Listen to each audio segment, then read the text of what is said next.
এই টয়া, তুই কি জানিস আমার বাবা এবার শহর থেকে ফেরার সময় আমার জন্য কতগুলো ঝকঝকে বাহারি মাটির পুতুল নিয়ে এসেছে। সেগুলোর গায়ে সোনালি রঙের কাজ করা, দেখলে মনে হয় যেন আসল কোনো রাজকুমারী দাঁড়িয়ে আছে। তাই নাকি জয়া? শুনেই তো মনটা ভরে গেল। আসলে মাটির পুতুল আমার খুব পছন্দের জিনিস, বিশেষ করে যদি সেগুলোতে মাটির একটা সোঁদা গন্ধ থাকে আর সুন্দর কারুকাজ করা থাকে। ওরে আমার পুতুল প্রেমীরে, তুমি তো সারা জীবন শুধু নামই শুনে যাবি আর দূর থেকে দেখবি। তোর মতো গরিবের কপালে কি আর ওসব দামি শহর থেকে আসা শখের জিনিস কোনোদিন জোটে? তুই সবসময় আমাকে এভাবে সবার সামনে অপমান করে কথা শুনিয়ে কষ্ট দিস কেন জয়া? আমি তো তোর কাছে কোনোদিন পুতুল চেয়ে বসিনি, তাহলে কেন আমার অভাব নিয়ে তুই বারবার খোঁচাবিস? চাসনি তো কি হয়েছে, আমাদের যখন পুতুল নিয়ে খেলতে দেখিস তখন তোর চোখের কোণে যে লোভ চিকচিক করে সেটা কি আমি বুঝি না? আমাদের সাথে বন্ধুত্ব রাখতে গেলে একটু আভিজাত্য লাগে রে। আমি গরিব হতে পারি, সেটা হয়তো আমার ভাগ্য, কিন্তু অন্যের জিনিসের ওপর আমার বিন্দুমাত্র লোভ নেই। তুই আমাকে এভাবে ছোট করছিস, এটা কি কোনো সত্যিকারের বন্ধুর কাজ হতে পারে?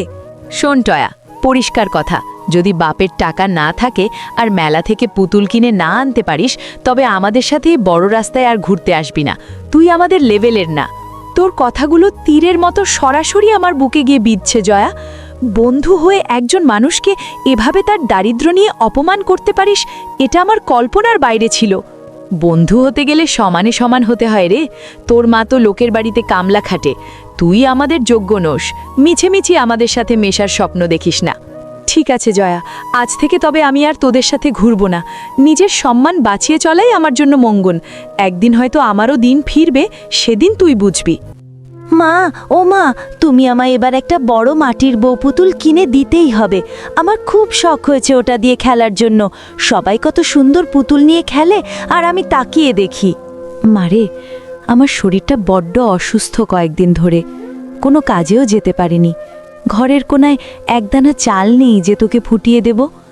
এখন আমি পুতুল কেনার টাকা কোত্থেকে পাই বলতো? না মা, না দিলে আমি এবার বড্ড মন খারাপ করব, আর 3 দিন কোনো ভাতও খাবো না। জয়া আজ সবার সামনে আমাকে খুব অপমান করেছে মা, বলেছে আমি কোনোদিন দামি পুতুল চোখেই দেখিনি। জয়ার মতো বড়লোকের মেয়ের কথায় তুই কেন কান দিস না? বাজারে এখন চাল ডালের অনেক দাম, মানুষের ঘরে নুন আনতে পান্তা ফুরায়, আর তুই পুতুলের জন্য এমন জেদ ধরছিস? জয়া বলেছে আমি গরিব আর আমার মা কামলা খাটে বলে আমি কোনোদিন শখের জিনিস হাতে পাবো না। মা, আমি কি আসলেই এতই দুর্ভাগা যে ছোট একটা শখও পূরণ হবে না আমার? তুই তো জানিস আমাদের অভাবের সংসার মারে। মা, দিনরাত চেষ্টা করছি তোর মুখে হাসি ফোটাতে। একটু ধৈর্য ধর্ষ না, কপালে থাকলে সবই হবে। মন খারাপ করিস না। যদি তুমি এবার আমাকে মেলা থেকে একটা পুতুল কিনে না দাও তবে আমি বাড়ি ছেড়ে অনেক দূরে চলে যাব, যেখানে কেউ আমাকে আর গরিব বলে অপমান করতে পারবে না। মারে, তুই এমন অলক্ষণে কথা বলিস না, আমার বুকটা তো ফেটে চৌচির হয়ে যায় এসব কথা শুনলে। আমি ঠিক করেছি আজই বাঘিনী ভাবির কাছে যাব, আমার গত কদিনের বকেয়া মজুরি আনতে। তুমি কি সত্যিই আজ বাঘিনী ভাবির ওখান থেকে টাকা নিয়ে আসবে আর বিকেলে আমায় পুতুল কিনে দেবে? আমাকে আর জয়ার সামনে ছোট হয়ে থাকতে হবে না তো মা, তুমি কথা দাও। আমি আমার সাধ্যমতো সবটুকু দিয়ে চেষ্টা করব মারে, যাতে তোর চোখের জল মুছে দিতে পারি। আজই আমি একটা ব্যবস্থা করছি, যেভাবেই হোক। তুই একটু শান্ত হয়ে ঘরে থাক। ভাবি, কপালটা বড্ড মন্দ, তাই অসুস্থ হয়ে পড়েছিলাম। আমার আগের কদিনের কাজগুলোর বকেয়া মজুরিটা কি আজ দয়া করে দেওয়া যাবে? মেয়েটা একটা পুতুলির জন্য খুব কান্নাকাটি করছে। ভাবি, তোর তো সাহসের কোনো শেষ নেই দেখছি। তুই কাজে ঠিকমতো আসিস না, সব সময় ফাঁকি দিস, আর টাকা চাওয়ার সময় সবার আগে হাত পেতে দাঁড়িয়ে থাকিস। তোর লজ্জা করে না? বিশ্বাস করেন ভাবি, আমি বড্ড অসুস্থ ছিলাম, বিছানা থেকে ওঠার ক্ষমতা ছিল না। মেয়েটা পুতুলের জন্য খুব জেদ ধরেছে, বলেছে না পেলেও ভাত খাবে না। আপনি তো মা, আপনি নিশ্চয়ই বুঝবেন। তোর শখ দেখে তো আমি আকাশ থেকে পড়ছি। গরিবের পেটে ভাত নেই, তার আবার মাটির পুতুল খেলার শখ থেকে আসে। একটা টাকাও আজ তোকে দেব না, যা এখান থেকে। ভাবি, আপনার কাছে হয়তো এটা সামান্য কয়েকটা টাকা, কিন্তু আমার মেয়ের মুখে একটু হাসি ফোটাতে এই টাকাটাই এখন পৃথিবীর সবথেকে বড় সম্পদ। দয়া করে আমায় ফিরিয়ে দেবেন না। বললাম তো টাকা নেই, এখন আমার চোখের সামনে থেকে দূর হ। কাজের সময় থাকিস না আর এখন জ্বালাতন করতে আসিস। যা অন্য কোথাও কাজ খোঁজকে, আমাকে বিরক্ত করবি না। আপনার কাছে আমি হাত জোড় করছি ভাবি, আমার পাওনা মজুরিটুকু দিলেই মেয়েটার ছোট জেদটা মিটত। ওর মরা মুখ আর কান্নাকাটি আমি মা হয়ে সইতে পারছি না গো ভাবি। এক কথা বারবার কানের কাছে ঘ্যান ঘ্যান করলে তোকে একদম কাজ থেকে ছাড়িয়ে দেব চিরতরে। এক্ষুনি আমার বাড়ি থেকে বের হও, নয়তো আমি সত্যিই মেজাজ সামলাতে পারবো না। হে আল্লাহ, তুমি সহায় হও এই বিপদে।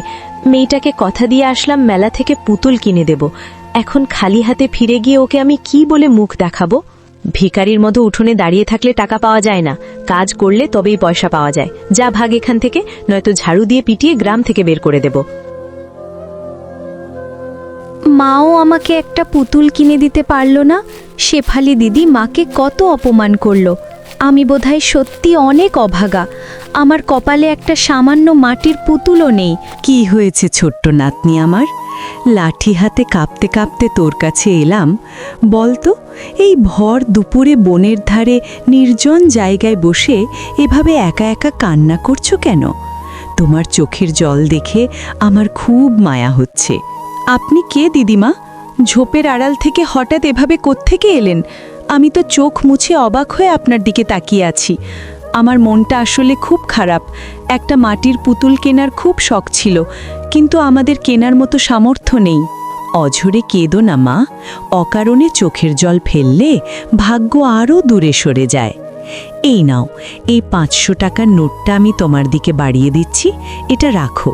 এটা দিয়ে তুমি তোমার মনের মতো সবথেকে সুন্দর মাটির পুতুল কিনে নিও। এ কি, টাকা দেখে আমার বুকটা কেঁপে উঠছে দিদিমা। না না, আমি আপনার কাছ থেকে এই এতগুলো টাকা কোনোভাবেই নিতে পারবো না। আমার মা শিখিয়েছে, পরিশ্রম ছাড়া বা পরিচয় ছাড়া কারোর কাছ থেকে কিছু নেওয়া অনুচিত। আরে শোনো দিদিমণি, আমি এক বুড়ি মানুষ, খুব ভালোবেসে তোমাকে দিচ্ছি। এটা কোনো দান বা ভিক্ষা নয়। তোমার ওই পবিত্র চোখের জলের চেয়ে এই কাগজের নোটটার দাম আমার কাছে কিছুই না, তাই টাকাটা হাতে নাও। আপনি অনেক ভালো দিদিমা, আপনার মতো দয়ালু মানুষ আমি আগে কখনো দেখিনি। আপনি যখন এত করে বলছেন আর আমার মায়ের কষ্টের কথা ভাবছেন, তবে আমি দ্বিধা কাটিয়ে টাকাটা নিচ্ছি। আমি সারা জীবন আপনার কথা মনে রাখব। যাও নাতনি, তোমার সুখের দিন শুরু হোক। আজ থেকে তোমার সব দুঃখ ঘুচে যাবে। তবে মনে রেখো, শুধু পুতুল কিনলেই হয় না, বুদ্ধি আর সততা দিয়ে সব জয় করতে হয়। এবার সাবধানে নিজের বাড়ির দিকে পা বাড়াও। দিদিমা, আপনি কি এখানেই থাকেন? আপনার সাথে কি আবার আমার দেখা হবে? আমি আপনাকে আমাদের বাড়িতে নিয়ে গিয়ে মিষ্টি খাওয়াতে চাই। আমার সাথে যাবেন কি? সময় হলে সব দেখা হবে মা, ভগবান তোমার মঙ্গল করবেন। দিদিমার কথা শোনো, এখন বেলা পড়ে আসছে, তাড়াতাড়ি নিজের গন্তব্যে যাও। ঠাকুর তোমার সহায় হন। আমি হাসি মুখেই বিদায় দিচ্ছি।